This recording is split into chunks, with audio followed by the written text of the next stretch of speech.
இது விழித்தீயில் ஒரு தவம். அத்தியாயம் 7. யாழ்மொழி சொன்னதை கேட்டு லியோ இறுகி போய் நின்றிருக்க, அவளோ அவனிடமிருந்து எப்படி தப்பிப்பது என தெரியாமல் திருவென விழித்து கொண்டு நின்றாள். சரியாக யாழ்மொழி இந்த பக்கம் என்று இந்திரா கையை அசைத்து தோழியை அழைக்க, விருட்டென திரும்பி பார்த்தவள் இந்திராவை அதிர்ச்சியாக பார்த்துவிட்டு உடனே திரும்பி பார்த்தாள்.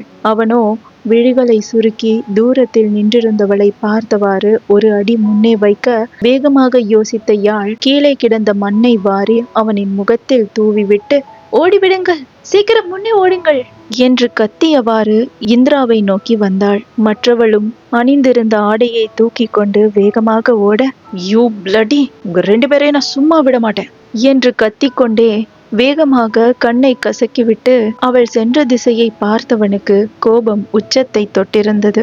இரு பெண்களும் எப்போதோ ஓடி மறைந்திருக்க, வந்த ரகசிய வழியாகவே அரண்மனைக்குள் நுழைந்து விட்டனர் இருவரும். அணிந்திருந்த ஆடையை கழற்றி எறிந்த யாழ் தன் அறை வாசலில் நின்று நிம்மதி பெருமூச்சு விட்டவாறு இந்திராவை முறைத்து பார்த்தாள்.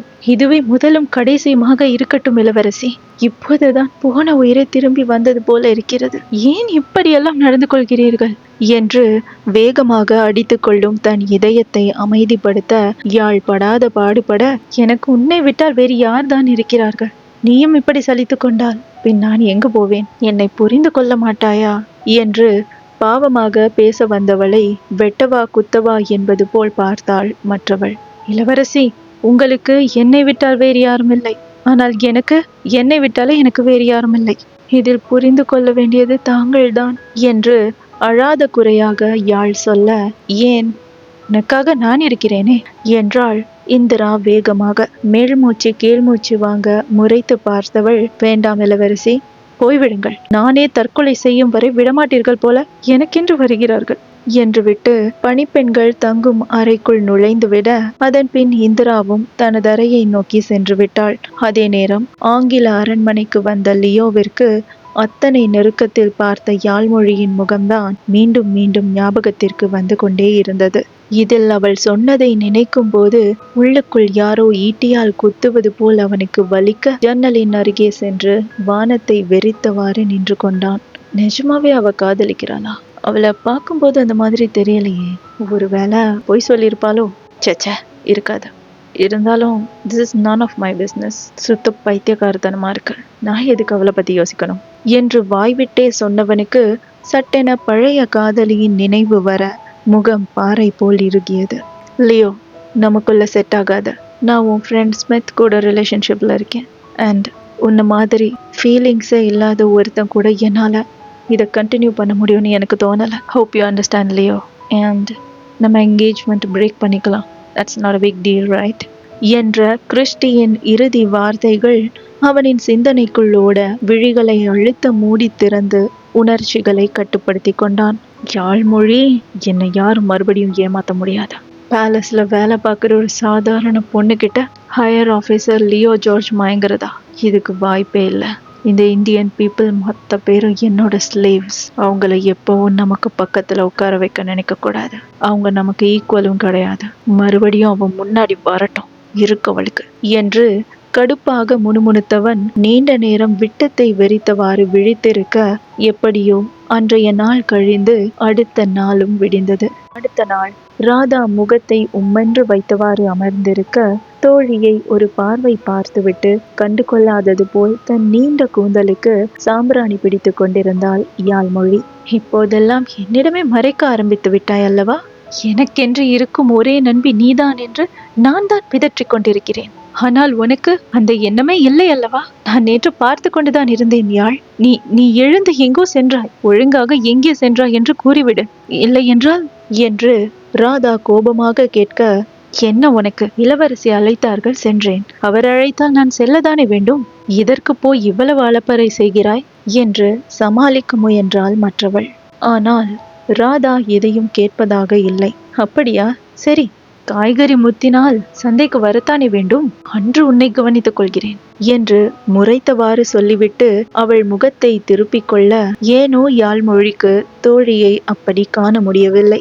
மெல்ல நெருங்கியவள் சுற்றி முற்றி யாராவது இருக்கிறார்களா என்று பார்த்துவிட்டு, இங்கே பார், இளவரசியோடுதான் சென்றேன். ஊரை சுற்றி பார்க்க வேண்டும் என்றார்கள். இளவரசி அழைக்கும் போது என்னால் மறுக்க முடியவில்லை.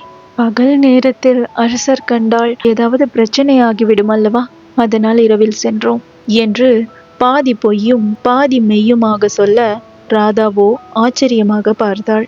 கொடுத்து வைத்தவள் யாழ் நீ. இளவரசிக்கு உண்மையில் ஏன் தான் இத்தனை பிரியமோ என்று சிறு பொறாமையோடு அவள் சொல்ல, அது சரி, என் உயிர் ஊசலாடுவதை நான் தானே அறிவேன், வெளியில் சொல்லவா முடியும் என்று உள்ளுக்குள் நினைத்து கொண்டவள், ஆமாம் ஆமாம் என்று வெளியில் அசடு விழிந்தவாறு சொல்லிக் கொண்டாள். சரியாக அங்கு ஓடி வந்த மற்ற பணிப்பெண்களில் ஒருத்தி, முக்கியமான செய்தியை மறந்துவிட்டீர்களா? நாளை அரசர் வேந்தனுக்கு பிறந்த நாள். அரண்மனையில் ஏதோ விசேஷம் நடக்கப் போகிறதாமே. அதில் நாட்டியம் கற்றுக்கொண்டவர்கள் சிறப்பு நிகழ்ச்சியை தினம் செய்ய வேண்டும் என்பது அரசரின் கட்டளை. யாரை கூறுகிறேன் என்று புரியவில்லையா? யாழ், உன்னைதான். தயாராக இரு, பின்பு கூறவே இல்லை என்று கூறிவிடப் போகிறாய் என்று சொல்ல வேண்டியதை சொல்லிவிட்டு சென்றுவிட அதிர்ந்து விழித்தாள் யாழ்மொழி. ஐயோ கடவுளே, இது என்ன புது சோதனை? அத்தனை பேருக்கு மத்தியில் நான் ஆட வேண்டுமா? ஐய, முடியாது முடியாது, முடியவே முடியாது. ஏன் எனக்கு மட்டும் இப்படி நடக்க வேண்டும் என்று அவள் பதற ஆரம்பிக்க, ஏன் பதறுகிறாய் யாழ்? நீ நடனமாடினால் நன்றாகத்தானே இருக்கும். உன் நடனத்தை நீண்ட நாட்கள் கழித்து நான் பார்க்க போகிறேன். அது மட்டுமில்லாமல் இதில் நீ பயப்பட எதுவுமே இல்லையே. நீ மட்டும் தனியாகவா ஆடப்போகிறாய்? உன்னுடன் சேர்ந்து இன்னும் சில பெண்களும் சேர்ந்துதான் ஆடுவார்கள். பிறகு ஏன் இந்த தயக்கம்?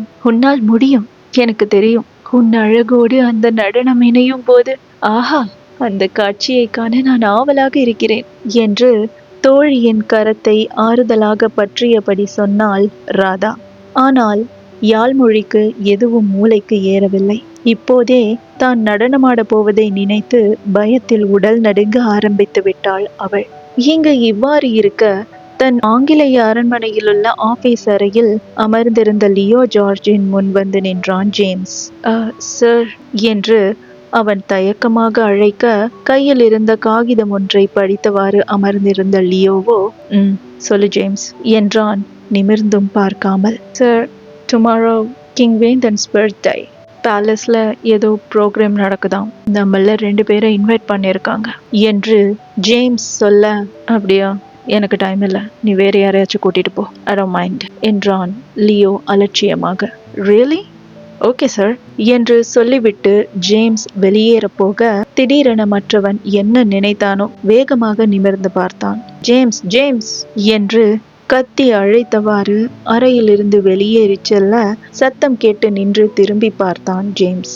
அது நான் என்ன நினைக்கிறேன்னா, என்னை அவங்க மதிச்சு இன்வைட் பண்ணியிருக்காங்க. அண்ட் நம்ம சொல்ற எல்லாத்துக்கும் ஓகே வேற சொல்றாங்க.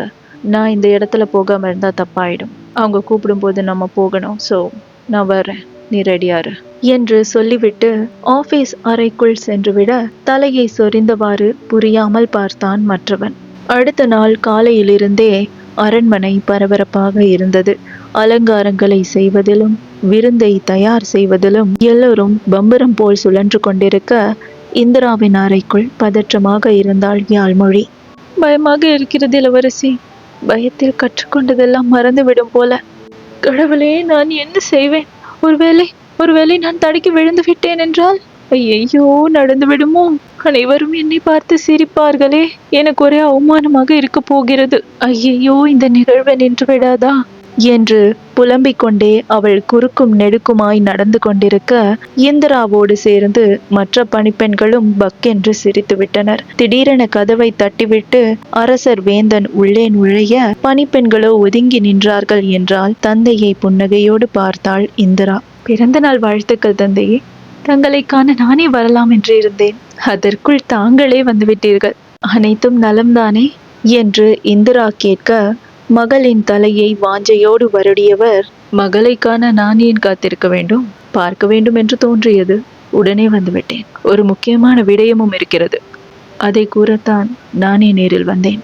இன்று உன் அலங்காரங்கள் எல்லாம் சற்று தூக்கலாகவே இருக்கட்டும். இன்று நீ தேவதை போல் மிளிர வேண்டும் இந்திரா என்றார் குறும்பு சிரிப்போடு. தந்தையின் வார்த்தைகளுக்கான அர்த்தத்தை உணராதவள், புரியவில்லையே, எதற்கு தந்தையே என்று அவரை குழப்பமாக நோக்க, என் பிறந்த தினத்திற்கு நான் யாரையும் அழைக்காமலா கொண்டாட போகிறேன்? இளவரசர் நந்தன் வருவதாக சொல்லியிருக்கிறார். எனக்கு தெரியும், என் மகள் பேரழகிதான், தேவதைதான். ஆனாலும் இன்று அதீதமாய் தெரிய வேண்டாமா? அதற்காகத்தான் சொன்னேன் என்றார் வேந்தன். அதை கேட்ட இந்திராவின் முகமே இருண்டு போக, விழிகள் கூட சட்டென கலங்கியது. அதை உடனே இமை சிமிட்டி அடக்கி கொண்டவள் வரவழைக்கப்பட்ட புன்னகையோடு தந்தையை பார்க்க, யாழ்மொழியோ அவளின் மனதில் இருப்பதை உணராமல் இல்லை. தன் இளவரசியை வேதனையோடு அவள் பார்த்து கொண்டிருக்க, அரண்மனையிலிருந்து வெளியேற போன அரசர் வேந்தன் சட்டென நின்று, யாழ்மொழி என்று அழைத்தவாறு அவளை திரும்பி பார்த்தார். உடனே பதறி போனவளாக, கூறுங்கள் அரசரே என்று பணிவாக அவள் சிரம் தாழ்க, நடனத்திற்கு அனைவரும் தயார்தானே? எந்த தவறும் நடந்துவிடக்கூடாது. வருகிறவர்கள் பெரிய இடத்தை சேர்ந்தவர்கள், அனைத்திலும் கவனம் இருக்கட்டும் என்று கட்டளையாக சொல்லிவிட்டு சென்றார் அவர். அதை கேட்ட மற்ற பெண்களோ வாய்விட்டே சிரித்துவிட, யாழ்மொழியின் நிலைதான் பரிதாபமாய் போனது. அன்று விழாவுக்கான நேரம் நெருங்க, விருந்தினர்கள் ஒவ்வொருவராக அரண்மனைக்குள் வரத் தொடங்கினர். பூக்களாலும் விளக்குகளாலும் அலங்கரிக்கப்பட்டு அரண்மனை கோலாகலமாக இருக்க, அரசர் வேந்தனின் பிறந்த நாளை முன்னிட்டு ஊர் மக்களுக்கும் இலவச உணவுகள், உடை என அனைத்தும் வழங்கப்பட்டன. சரியாக அந்த வெள்ளை நிற கார் அரண்மனைக்கு முன் வந்து நிற்க, தான் அணிந்திருந்த கோட்டை சரி செய்தவாறு காரில் இருந்து இறங்கினான் லியோ. கூடவே ஜேம்ஸும் இறங்க, சுற்றி முற்றி பார்த்தவாறு அரண்மனைக்குள் நுழைந்தனர் இருவரும். இந்த பேலஸ் ரொம்ப அழகா இருக்கு, அன்னைக்கு பார்த்ததை விட இன்னைக்கு ரொம்ப அழகா இருக்குல்ல என்று ஜேம்ஸ் அலங்காரங்களை ரசித்தவாறு சொல்ல, என்று கேட்டவாறு லியோ சுற்றி முற்றி எதற்காக தேடுகிறோம் என்று கூட தெரியாமலேயே யாழ்மொழியை தேடிக்கொண்டிருக்க, திடீரென வாசலில் சலசலப்பு சத்தம் கேட்டது. எல்லோரும் அந்த திசைக்கு திரும்பி பார்க்க, அங்கு இளவரசர் நந்தன் தன் ஆட்களோடு உள்ளே வர, அரசர் வேந்தனும் ஆர்வமாக மருமகனை வரவேற்றார். பரிசு பொருட்களும் இனிப்புகளும் பரிமாறப்பட, இதை மேலிருந்து சிறிய ஜன்னல் வழியே பார்த்து கொண்டிருந்த இந்திராவுக்கு தன் காதலை எப்படி தந்தையிடம் சொல்வதென்றே தெரியவில்லை. வீராவை தான் நான் காதலிக்கிறேன் என்று தந்தையிடம் நான் எப்படி சொல்வேன்? சாதாரண ஒருவரை என் தந்தை நிச்சயம் ஏற்றுக்கொள்ள மாட்டார். நாம் வேண்டுமானால் இளவரசர் நந்தனிடம் பேசி பார்க்கலாமா? ஒருவேளை அவர் என்னை புரிந்து கொள்வார் என்று தனக்குள்ளே அழுதவள் ஒரு முடிவை எடுத்தவளாக தந்தையின் அருகே சென்று நிற்க, அப்போதுதான் அவளை விழிகளை கூர்மையாக்கி பார்த்தான் லியோ. இந்த முகத்தை நான் ஆல்ரெடி பார்த்திருக்கேனே, ஆனா எங்க என்று தீவிரமாக அவன் யோசித்து கொண்டு நிற்க, தாங்கள் மிகவும் அழகாக இருக்கிறீர்கள் இளவரசி இந்திரசேனா என்று வருங்கால மனைவியை ரசித்து கொண்டு சொன்னான் நந்தன். நன்றி, தாங்களும் அழகாகத்தான் இருக்கிறீர்கள் என்ற இந்திரசேனாவின் குரல் அவளுக்கு பின்னே நின்றிருந்த லியோவின் காதிற்கு ஒலிக்க, என்ன அப்போ அன்னைக்கு யாழ் கூட இருந்தது இளவரசியா? எஸ் எஸ், இருடி, இதை வச்சு உன்னை என்ன பண்றேன்னு பாரு.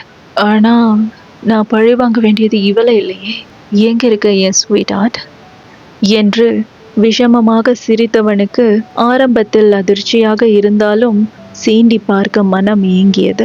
அரசர் வேந்தனும் மற்றவர்களும் அந்த இடத்தை விட்டு சென்றுவிட, இளவரசரே, நான் தங்களிடம் ஒரு விடயம் பேச வேண்டும் என்று இந்திரசேனா மெல்ல பேச்சை ஆரம்பிக்க, நந்தனோ அவளை கேள்வியாக பார்த்தான்.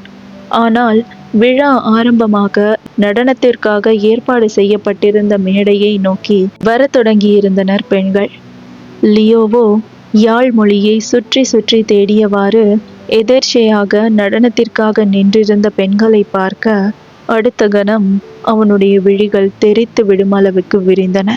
அரக்கு நிறத்தில் பரதநாட்டியத்திற்கான சேலை அணிந்து அலங்காரத்தோடு யாழ்மொழி நின்றிருக்க, அதிர்ந்து போய் வாயை பிளந்தவாறு பார்த்து கொண்டிருந்த லியோவோ அவளுடைய அழகில் சொக்கித்தான் போனான்.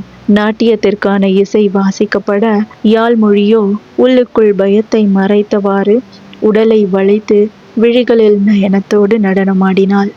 நடனமாடும் அனைத்து பெண்களின் சலங்கை சத்தமும் அந்த இசையோடு இணைந்து அந்த அரண்மனையில் உள்ள அத்தனை பேரையும் மயக்க, அவள் நடனமாடும் அழகை தன்னை மறந்த நிலையில் பார்த்து கொண்டிருந்தான் லியோ.